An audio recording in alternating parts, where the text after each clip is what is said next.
الحمد للہ رب العالمین والصلاة والسلام علی سید الانبیاء والمرسلین اما بعد فاعوذ باللہ من الشیطان الرجیم بسم اللہ الرحمن الرحیم۔ عزیز دوستو، بزرگوں، کئی دنوں سے بیانات ریکارڈ نہیں ہو پا رہے تھے۔ بنگلور کا سفر، وہاں پہ بیانات ریکارڈ تو ہوئے لیکن اب تک وہ اپلوڈ نہیں ہو سکے۔ کچھ آڈیو ہیں، کچھ ویڈیوز ہیں، لیکن وہ اب تک اپلوڈ نہیں ہو سکے۔ انشاءاللہ ہم قریب اس کو اپلوڈ کروانے کی کوئی صورت نکلوائی جائے گی۔ آج میں آپ لوگوں سے چند باتیں کرنے کے لیے حاضر ہوا ہوں۔ اللہ تعالیٰ سے دعا ہے کہ صحیح بات کہنے کی، سمجھنے کی، عمل کرنے کی توفیق عطا فرمائے۔ یہ جو زندگی ہے،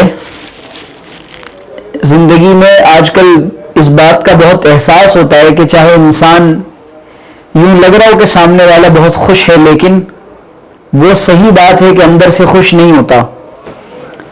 چند لوگ ایسے ہیں جو اندرونی طور پہ روحانی اعتبار سے بالکل خوش ہوں اور اپنی زندگی سے مطمئن ہوں، ورنہ لوگوں کی زندگیاں آج کل ایک مثال دی جاتی ہے کہ ایسی ہے جیسے ہیڈ فون کے وائر ہوتے ہیں۔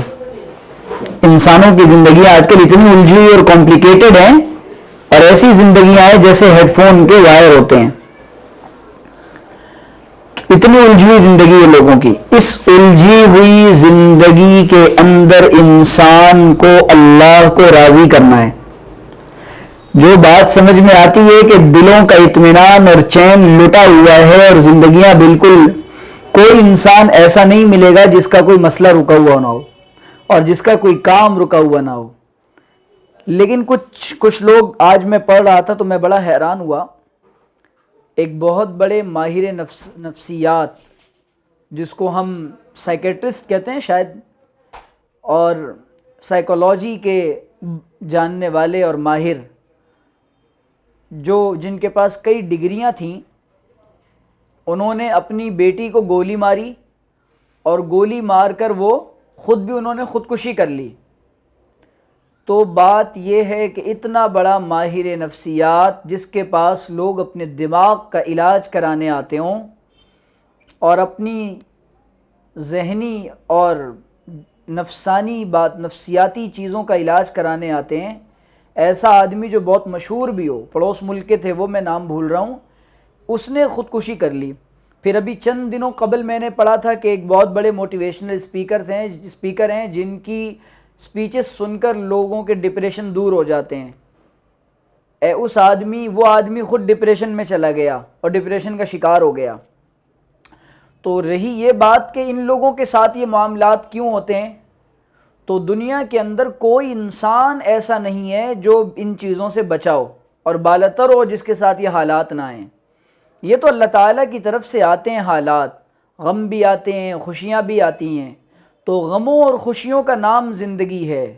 خوشیوں اور غموں کے سمندر کے درمیان انسان کی زندگی کی کشتی چلتی ہے، اور انسان سمجھ رہا ہوتا ہے، بعض لوگ سمجھتے ہیں کہ نہیں فلاں بہت خوشحال ہیں، فلاں بہت خوشحال ہیں، اور دوسرا بڑا مسئلہ یہ ہے کہ ہر آدمی اپنے دوسرے کو سمجھ رہا ہے وہ بہت خوشحال ہے، اور وہ اس کو دیکھ کر سمجھ رہا ہے کہ وہ بہت خوشحال ہے۔ صحیح بات یہ ہے کہ سب کی زندگی میں مسائل ہیں، اور خوش آدمی تو ڈھونڈنے سے بھی نہیں ملتا آج کل۔ اس زمانے میں خوش آدمی ڈھونڈنے سے بھی نہیں ملتا۔ ہنستا ہوا آدمی جب میں دیکھتا ہوں تو دل بالکل کھل جاتا ہے اور خون بڑھ جاتا ہے کہ اس زمانے میں بھی لوگ ہنس اور مسکرا رہے ہیں۔ مادہ پرستی کے زمانے میں، مفاد پرستی کے زمانے میں، خود غرضی کے زمانے میں اور مطلب پرستی کے زمانے میں لوگ ہنس رہے ہیں، مسکرا رہے ہیں، تو بہت بڑا کارنامہ ہے یہ۔ ورنہ ہنسنا مسکرانا لوگوں نے چھوڑ دیا، کیونکہ چیزوں کو اپنے دل دماغ پر حاوی کر لیا، سوار کر لیا ہے۔ اب آپ دیکھیں کہ، اور بعض لوگ، اب میں اپنی بات ابھی واضح کرتا ہوں آگے، اور کہ آج میں نے یہ مضمون کیوں لیا ہے۔ وہ ایسا ہوا کہ ایک آدمی بادشاہ تھا کسی علاقے کا، کسی ریاست کا بادشاہ تھا، وہ بیمار پڑ گیا بہت زیادہ۔ کئی جگہ سے حکیم آئے اور بڑے بڑے اطباء اور حکماء آئے، اور ان لوگوں نے دیکھا کہ کیا پرابلم ہے، کیوں آخر یہ بیمار ہے اور اس کی بیماری کیسے ٹھیک ہوگی۔ تو ایک بہت بڑے حکیم آئے، انہوں نے کہا کہ اس کے مرض کی تشخیص ہو گئی ہے اور بیماری کا پتہ چل چکا ہے، لہذا اب اس کا علاج یہ ہے کہ اس کو کسی خوش آدمی کا کرتا لا کر پہنا دیا جائے، اس کو کسی خوش آدمی کا کرتا لا کر پہنا. فارسی کی کتابوں میں یہ حکایت لکھی ہوئی ہے. اب ہوا یہ کہ وہ پوری ریاست میں ہنگامہ مچ گیا کہ بادشاہ بیمار ہے اور خوش آدمی چاہیے، اس کا کرتا چاہیے. اب بادشاہ نے وزیر کی طرف دیکھا بہت محبت بھری نگاہوں سے اور بڑی امید کی نگاہوں سے کہ میرا وزیر میرے بعد تو وزیر خوش ہوگا. اس نے وزیر کو پکڑا. اب جب وزیر کو پکڑا تو وزیر نے کہا بادشاہ سلامت، میری تو تنخواہ ہی نہیں بڑھ رہی، اتنا بڑا مسئلہ ہے میرے ساتھ، اور میں دن رات مجھے یہ بات کھائی جا رہی ہے کہ میں آپ کے بعد ہمارا کیا ہوگا، یا میں بادشاہ بنوں گا یا نہیں بنوں گا، میں اس پریشانی میں ہوں. تو وزیر اس چکر میں پریشان ہے. وزیر کے بعد اس نے دوسرے درباریوں سے پوچھا تو سب کی اپنی اپنی ٹینشن اور پریشانیاں تھیں. اس نے بات چلوائی کہ پورے شہر میں، محلے میں، ریاست میں، بلکہ ملک میں بات چلاؤ کہ جہاں کہیں بھی کوئی خوش آدمی ملے تو اس کا کرتا تو مل جائے. مزہ یہ آیا، مزے کی بات یہ ہے کہ وہ ڈھونڈتے ڈھونڈتے ڈھونڈتے ڈھونڈتے ایک تالاب پر پہنچے. ایک بڑے میاں بالکل سکون سے پانی کے اندر تالاب میں پیر ڈال کر کچھ گنگنا رہے تھے، اشعار پڑھ رہے تھے اور مچھلیاں مار رہے تھے. وہ مچھلی مارتے جاتے بہت مسکرائے جا رہے تھے مزے کے ساتھ آرام سے، لیکن ان کے بدن پر کرتا نہیں تھا. سپاہیوں نے کہا کہ حضرت بڑی امیدوں کے ساتھ آپ ملے ہیں، لہٰذا ہماری آپ سے درخواست ہے کہ ہمارے ساتھ بادشاہ کے دربار میں چلیں، آپ کو بہت اعزاز و اکرام دیا جائے گا. تو اس نے کہا بھی مدعا کیا ہے، ماجرا کیا ہے؟ کہ حضور والا پوری ریاست میں واحد خوش آدمی ہیں آپ. کہ یقیناً کائنات میں اپنے آپ سے زیادہ خوش کسی کو نہیں سمجھتا، لیکن خوشیاں تو میرے پاس بہت ہیں، میں خوش تو بہت ہوں، لیکن کرتا میرے پاس نہیں ہے. تو جو خوش تھا اس کے پاس کرتا نہیں تھا، اور جو لوگ کرتے والے تھے ان کے پاس خوشیاں نہیں تھیں. معلوم یہ ہوا کہ انسانی زندگی کے اندر خوشیوں کا تعلق یہ اسباب و وسائل اور سورسز سے نہیں ہوتا. یہ تو انسان کو اپنے آپ کو خوش رکھنا پڑتا ہے، دل اور دماغ کو سمجھانا پڑتا ہے کہ دنیا ہے. میں آج ایک روایت پڑھ رہا تھا کہ جو آدمی دنیا سے محبت کرتا ہے وہ بظاہر اپنی آخرت کو نقصان پہنچاتا ہے، اور جو آدمی آخرت سے محبت کرتا ہے وہ بظاہر اپنی دنیا کو نقصان پہنچاتا ہے، لیکن آخرت سے محبت کرنے والا کامیاب ہو جاتا ہے. تو خوشی کا تلاش کرنا یہ ہمارے اوپر ہے. آج ہم لوگ چھوٹی چھوٹی خوشیاں تلاش نہیں کرتے، بڑی خوشیوں کے چکر میں. اسی لیے لوگ کہتے ہیں نا کہ کسی کے محل کو دیکھ کر اپنے جھونپڑے کو آگ نہیں لگانا چاہیے. انسان کو اللہ نے جو نعمتیں عطا کر رکھی ہیں، انسان کو چاہیے کہ ان نعمتوں میں خوش رہے. دنیا کے انسانوں کے خوش نہ رہنے کی بڑی وجہ یہ ہے کہ جس کو ہم بیان کر چکے ہیں بار بار، کہ ہر دوسرے کو یہ فکر ہے کہ یار وہ فلاں مجھ سے زیادہ خوش ہے، اور اس کی خوشی کا معیار یہ ہے کہ وہ جو خوش ہے اس بنگلے کی وجہ سے خوش ہے، گاڑی کی وجہ سے خوش ہے، اچھی نوکری اور جاب کی وجہ سے خوش ہے، اچھی بیوی کی وجہ سے خوش ہے. تو بیوی کی وجہ سے تو لوگ دنیا میں ویسے بھی بہت کم خوش ہیں.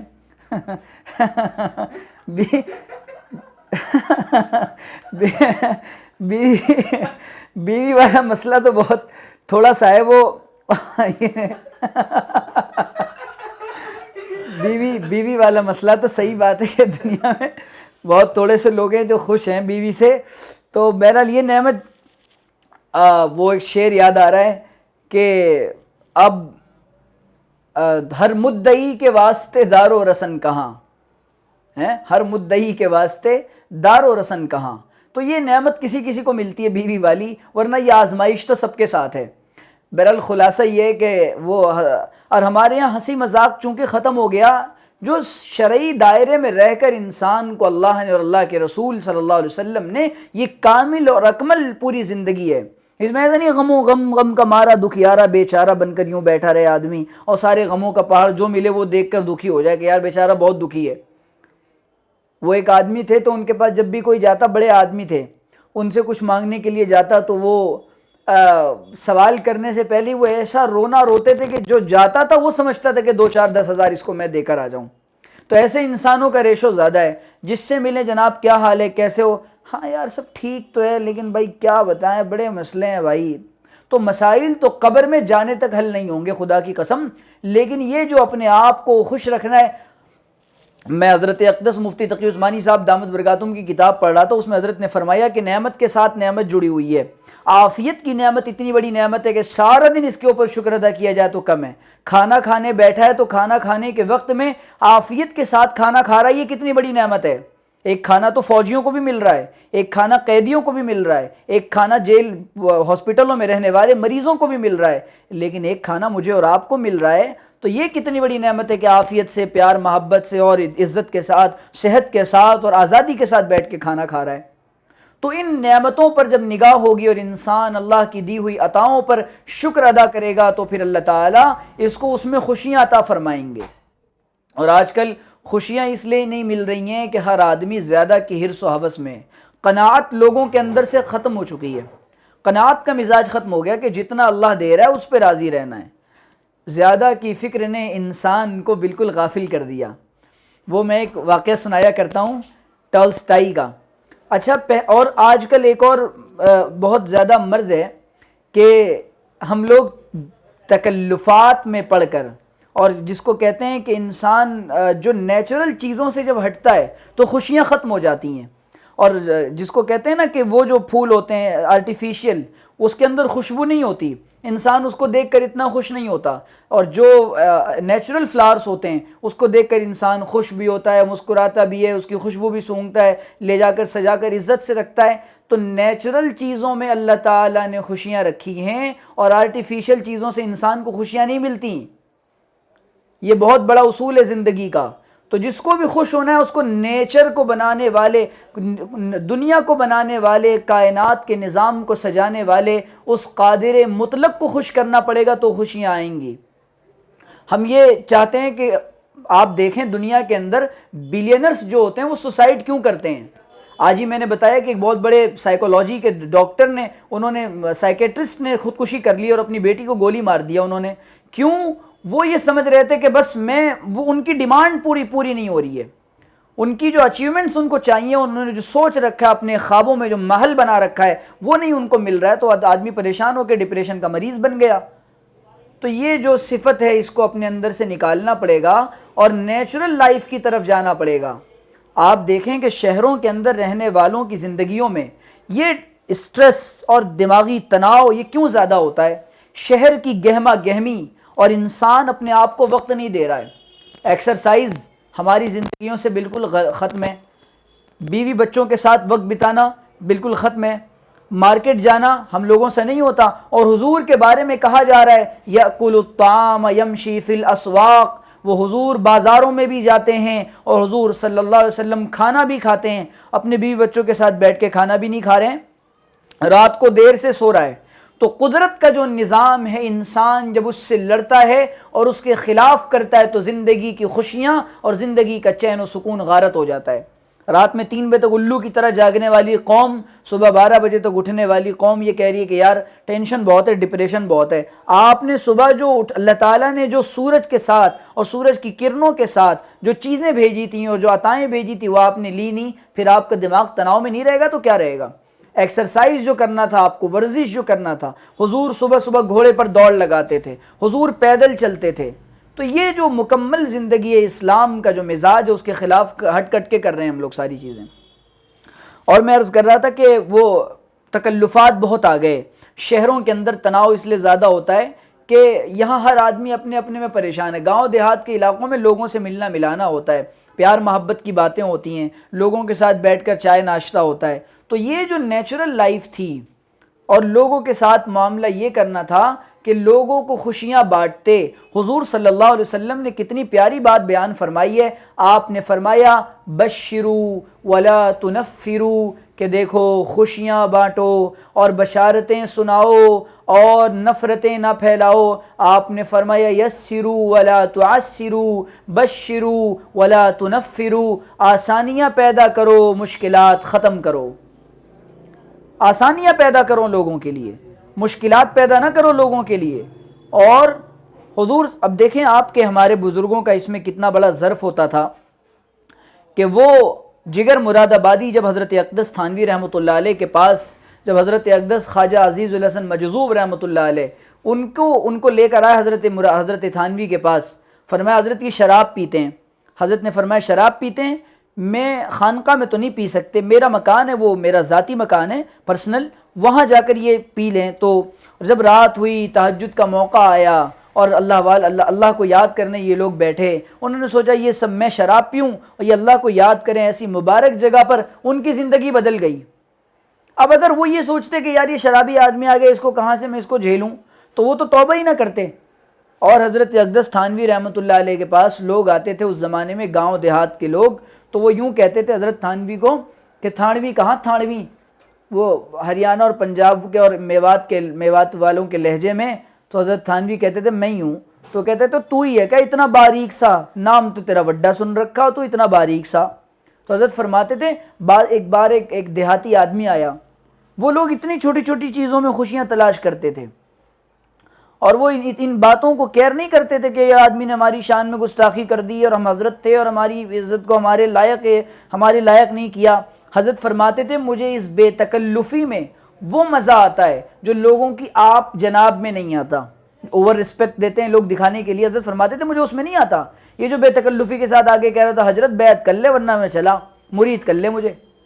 حضرت کہتے تھے ہاں بھائی کروں گا۔ ایک آدمی ایک دن حضرت کی خدمت میں گڑ لے کر آیا، بھیلی گڑ، تو حضرت نے کہا بھائی ہدیہ تو مشترکہ ہوتا ہے، مجلس میں سب بیٹھے تھے، سب کو بانٹ دیا اور کھلا دیا۔ کئی دن سے حضرت سے کہتا تھا مرید کر لو مجھے، حضرت کہتے تھے کریں گے، آؤ جاؤ دیکھیں گے انشاءاللہ۔ حضرت کا مزاج تھا بہت جلدی بیعت نہیں فرماتے تھے، تو اس نے ایسا کیا کہ کہا کہ بھائی گڑ جب کھا لی تو حضرت سے فرمایا بیعت کر لو، حضرت نے فرمایا کریں گے بعد میں انشاءاللہ۔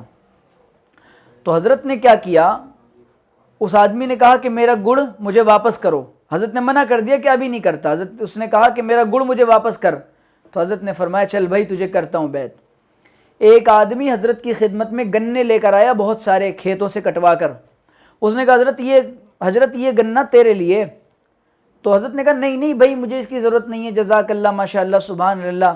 تو حضرت کو پیٹھ پر یوں مار کے کہتا ہے اوئے رکھ لے تو بڑا مفلس ہے، رکھ لے تو بڑا مفلس ہے۔ تو حضرت فرماتے تھے وہ کہنا چاہتا تھا کہ رکھ لے تو بڑا مخلص ہے، مفلس غریب، مخلص لویال، ہر کام اللہ کے لیے کرنے والا، تو بہت سچا آدمی ہے۔ تو وہ یوں کہنا چاہتا تھا لیکن اسے بولنا نہیں آتا تھا۔ حضرت کہتے تھے میں نے محبت میں وہ رکھ لیا۔ تو وہ جو فرماتے تھے کہ آج کل لوگوں میں بے تکلفات اتنے ہو گئے، اور حضرات صحابہ کا مزاج ایسا تھا کہ صحابہ کرام تکلفات میں بہت کم تھے، زیادہ تکلف نہیں کرتے تھے۔ کھانے کا ٹیبل سجا ہوا ہے، اب جناب حضرت یہ بھی کھائیے، یہ بھی کھائیے، یہ بھی کھائیے، یہ بھی کھائیے۔ بھائی جب آپ نے کھانا لا کر رکھ دیا ہے تو سب کھائیں گے، آپ پریشان نہ ہو کہ یہ بھی کھائیے، یہ اس میں آپ زحمت میں ڈالتے ہیں۔ تو بات اتنی سی ہے کہ ہم اپنی زندگی کا سکون اور اپنی زندگی کا چین خود سے خراب کرتے ہیں، اپنی زندگی کا سکون اور اپنی زندگی کا چین ہم خود سے خراب کرتے ہیں۔ تو اپنی زندگی کو خوش کرنا، اور اللہ ہنساتا ہے اللہ رلاتا ہے، اسی لیے قرآن نے اعتدال بتایا، فَلْيَضْحَكُوا قَلِيلًا وَلْيَبْكُوا كَثِيرًا، ہنسیں کم اور روئے زیادہ، لیکن ہماری زندگی سے ہنسنا، مسکرانا